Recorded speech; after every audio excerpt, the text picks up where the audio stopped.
Alright, guys and girls, so today's episode is brought to you by the Zip Tie. The Lonely Zip tie wrap, wire cable holder, whatever you want to call it. Been helping mechanics put wires out of the way and or wrap nicely since 1958. Today, we're going to go over what is needed in the rental world to start off as a mechanic. This world is a little different than any other mechanic's job out there just because of the vast variety of equipment and things that is worked on. I'm going to try and go over this really quick, so if you have a question, ask it below. Starting off, open-end combination wrenches. You're going to want 6mm all the way up to 24mm or larger. An SAE from 1/4 inch all the way up to about 1.5 inches. That'll get you a good start. And don't just get one size of wrench. You are going to need the stupid long ones, the standard size, the stubbies, and the thin wrenches to get you started. If you buy cheaper versions, keep them when you get newer tools, because you will make custom wrenches out of them, because every manufacturer has wrench specific tools and they're ungodly expensive. So instead of spending $50 on a wrench, you can make one out of a cheap wrench and save yourself some headache. Like this is for hydraulic lines on a stump grinder. So, we covered the wrenches, ratchets and sockets. 1/4 inch, you're going to want a couple different lengths. You're going to want some long ones and some itty bitty short ones. On the 1/4 inch stuff, you can get away with the shallow and the deep. Your standard set on the 1/4 inch, you don't need anything spectacular. That'll get you by. You really not using 1/4 inch a whole lot. 3/8 drive, you're going to want from 6mm, 7mm, all the way up to about 24mm. And 5/16 all the way up to about 1 inch, 1.125. And stubbies, short, medium, and deep. I say that because I use these things, these stupid stubbies, all the time.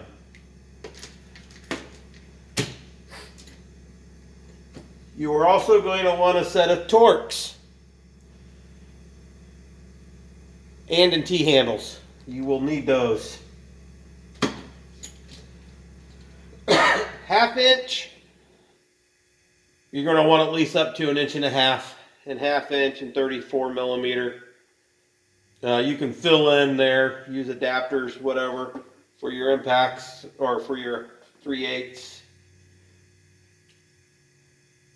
And you don't need both chromies and impacts. You could suffice with mainly chromie or impacts, save yourself some money, and then as you progress, you can start getting chromies. Or if you have chromies, you can slowly add into impacts or buy impacts as needed. The same way with extensions. Most of my extensions are impact extensions. I have very few chrome extensions. I have a set of these Wobble Pluses from Duralast, which is AutoZone, I believe. Had these for a while. They do come in handy, not my favorite, but most of my extensions are impact rated. You are also going to need a crap ton of flashlights. I say that because I use a lot of light. Allen, you're going to want socket Allens for standard and metric. Metric 2 all the way up to 10 millimeter. And you're going to want them in L keys as well. And the same with SAE from a 16th all the way up to 3/8. And in L keys. Let's tilt this down a little bit. You're going to want a good set of screwdrivers. Standard length screwdrivers. Nothing worse than a stripped out screwdriver and or a stripped out fastener. A decent cheap set, I know, oxymoron, but of hose ring picks. Not just regular picks, but these are for O-rings. And a decent set of picks. I got these from Harbor Freight. These ends constantly bend on me, so I'm going to update. Set of feeler gauges. These are go, no-go from Gear Wrench. Part numbers 24, 24D. These things are phenomenal. I use them constantly throughout the day. And a set of angled feeler gauges. I use these throughout the day. You're going to need a carburetor screwdriver. I use a Milwaukee. It's like my third one.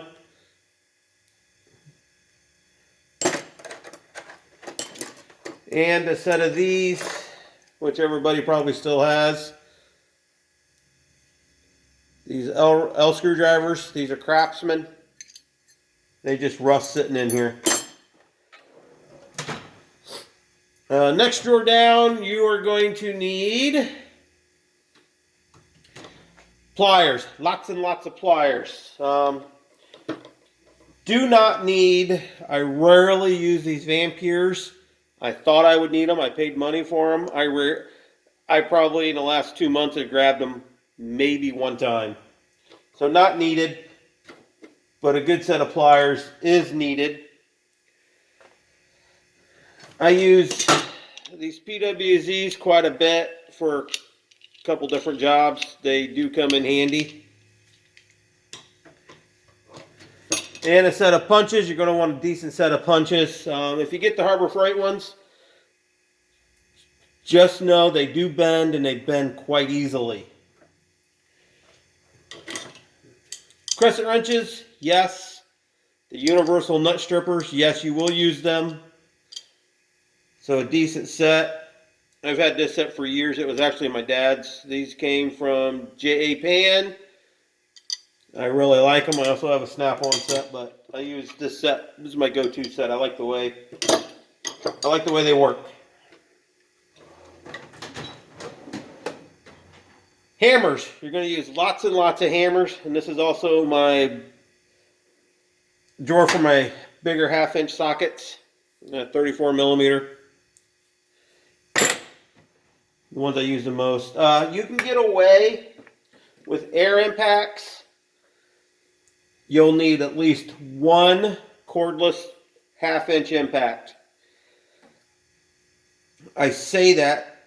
Depending on your shop on how you guys do service calls. Our shop, we replace tires. So it's our job to go replace tires when a customer blows a tire. And it's just nice to have. I forgot this drawer. The electrical drawer. You are going to need a basic set of electrical connectors, zip ties, even these stupid, God forbidden things. I hate these things, but they work in a pinch. Scotch connectors and heat treat or heat shrink. All kinds of jumper wires and a good set. These came from Yoda Doug of wire strippers and crimpers. I probably have 4 of these different versions of test leads. I got one with 2. Well, this one, it's got 1 lead on there. I got one with 2, 3, and 4. Razor blade. Some way to clean battery terminals. I like this one. I can put it in my cordless and have at it. The bottom drawer, you're going to want a good VDOM, or excuse me, yeah, and a digital voltmeter. Know how to use it. That is kind of a thing. Some guys just have them, don't know how to use them. There's videos on YouTube if you don't know how to use them. Study up on them. A cheap caliper set. I got this one from Harbor Freight. It works for what you're using it for. It's all you need. You're going to want a couple different test lights. If you have an LED, just remember that the LED doesn't quite need 12 volts to light up. So one with a light bulb in there, a normal incandescent, will work, is preferred. LED works, but not, I don't know. I use them both throughout the day. All kinds of oil filter wrenches. I probably have 10 different oil filter wrenches.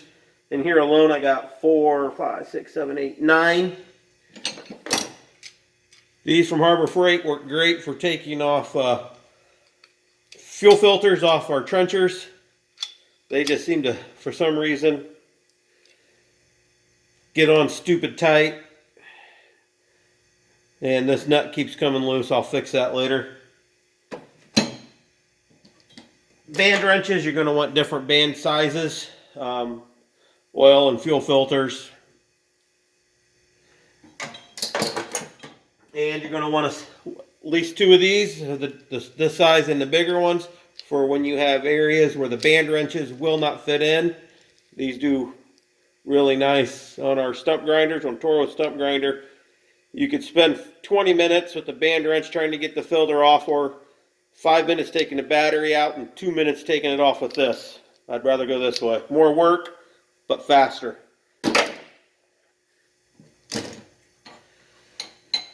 Compression gauge. You're going to need a compression gauge with a couple different lengths on the hoses. The short hose for 2-stroke, medium hose for small engines up to like 8 horse, and then this one for 8 horse and bigger. Don't get the ones you just push on and hold. Get the thread in. Make sure you have the adapter, or however you're going to use it.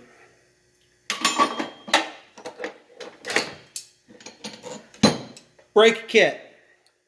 Most rental stores have trailers, and the trailers are surge brakes, aka juice brakes with drums. Not everybody has electric brakes, so you're going to want a service kit to do your brakes.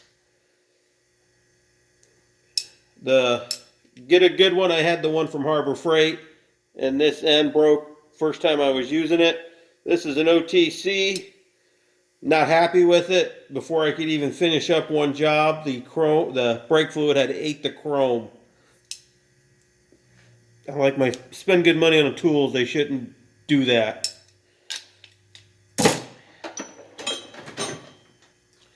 Tire pressure gauge. You can buy the cheap one from Harbor Freight. That's where this one came from. And spend an extra 10, 15 bucks on a good gauge.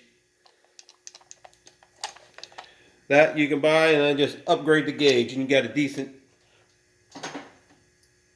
Or you can buy this nice digital. Doesn't quite work on the small valve stems. I need to get a new end so I can throw it on there. Let's move you back up. Pry bars. I have probably a half a dozen pry bars. Actually, I have more than that. And I use, my most common used is the 36, 24, and the 18 are my most ones I grabbed first. Other than that, besides flashlights and pocket screwdrivers and magnets, that's about it to get started. Oh, most important thing, paint markers when you're doing hydraulic lines. It's nice to mark the lines so you know orientation. Other than that, that's about it. To get started in this field, it's not hard, not easy. What's nice about it is it's something different every day, or most of the times. So, this is part one. It's a little long. I tried to keep it under 15 minutes, and we're right there. So, like always, guys, have a great day. If you have any questions, ask below. And as always, thank you and have a great day.